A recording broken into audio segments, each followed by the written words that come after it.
যখন তুমি বিশ্বাস করবে, আজ রোজ প্রভুর সামনে তুমি আসবে, মনে রাখো হাজারো নেগেটিভ আত্মা তোমার জীবনে কার্যকরী করার জন্য সে বারবার ষড়যন্ত্র আঁটতিছে, কিন্তু যখন তুমি রোজ রোজ রোজ রোজ পবিত্র আত্মার কাছে তুমি আসতেছ, পবিত্র আত্মার কাছে আসতেছ আর প্রার্থনা করছো, পবিত্র আত্মা আমার জীবনকে তুমি বদলাও, পবিত্র আত্মা আমাকে সেই পথ তুমি দেখাও, পবিত্র আত্মা প্রভু যিশুর নামে। যেদিন থেকে তুমি পরমেশ্বরের কাছে আসা শুরু করে দিয়েছো, তুমি প্রার্থনা বসা শুরু করে দিয়েছো, মনে রেখো তোমার মাথার উপরে যত নেগেটিভ আত্মার কার্যকরী ছিল, তোমার পরিবারে, তোমার জীবনে, তোমার আজ বিজনেসে, তোমার জায়গা, তুমি যেখানে যেখানে নেগেটিভ আত্মা তোমার মধ্যে স্থান করে রেখেছিল, তোমাকে আঁকড়ে ধরে রেখেছিল, যেদিন থেকে তুমি প্রার্থনার টাইম ফিক্সড করে নিয়েছো, মনে রেখো চার্জ, সেদিন থেকে মন্দ আত্মা তোমার জীবন থেকে সরে যাবার সিদ্ধান্ত নিয়ে নিয়েছে।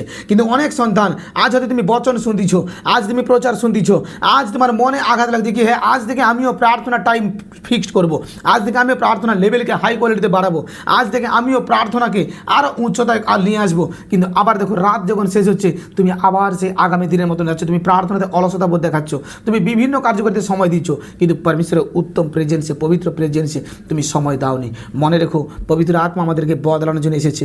আজ আমরা নিজেদেরকে কেন এই বিষয়ে বলি না কি আমাদের যে কাজ করা উচিত সে কার্যকরী আমরা কেন করছি না? প্রভুর উপস্থিতিতে থাকা আমাদের উচিত, কিন্তু আমরা প্রভুর উপস্থিতিতে থাকি না। প্রভুর প্রেজেন্সে থাকা উচিত, কিন্তু আমরা প্রভুর প্রেজেন্সে থাকি না। আমরা অনেক কার্যকারিতে মুগ্ধ হয়ে যাই, অনেক ব্যক্তিকে খুশি করার চেষ্টা করি, কিন্তু আমরা যেন অবিরত চেষ্টা করি পরমেশ্বরকে খুশি করার। যে সন্তান পরমেশ্বরকে খুশি করার সিদ্ধান্ত নেয়, আমি তোমাদের সত্য সত্য বলছি, পরমেশ্বর তাকে টপ লেভেলে রাখে, হাই লেভেলে রাখে যিশু নাসির নামে। যে সন্তান পরমেশ্বরের মর্জি মতন চলার সিদ্ধান্ত নেয়, পরমেশ্বরের মর্জি মতন চলে, মনে রাখো পরমেশ্বরের আশিস তার জীবনে টপ লেভেলে থাকে। যে সন্তান সবার আগে স্থান তার জীবনে সে পরমেশ্বরকে দিয়েছে, প্রভুও সবার আগে স্থান তার জীবনে, প্রভু তার আগে স্থান তার জীবনে রেখে দিয়েছে এবং প্রভু তাকে সবার আগে রেখেছে। তোমার এলাকায়, তোমার আত্মীয়, তোমার কুটুম্বে, তোমার নগরে পরমেশ্বর তোমাকে সবার আগে স্থান রাখতে চলেছে যিশু নামে। আজ তুমি প্রচার শুনে মন ফিরাচ্ছ কি হ্যাঁ আজকের পর থেকে আমি অল টাইম পবিত্র আত্মাকে খুশি করার সিদ্ধান্ত নেব, পরমেশ্বরকে প্রসন্ন করার সিদ্ধান্ত নেব।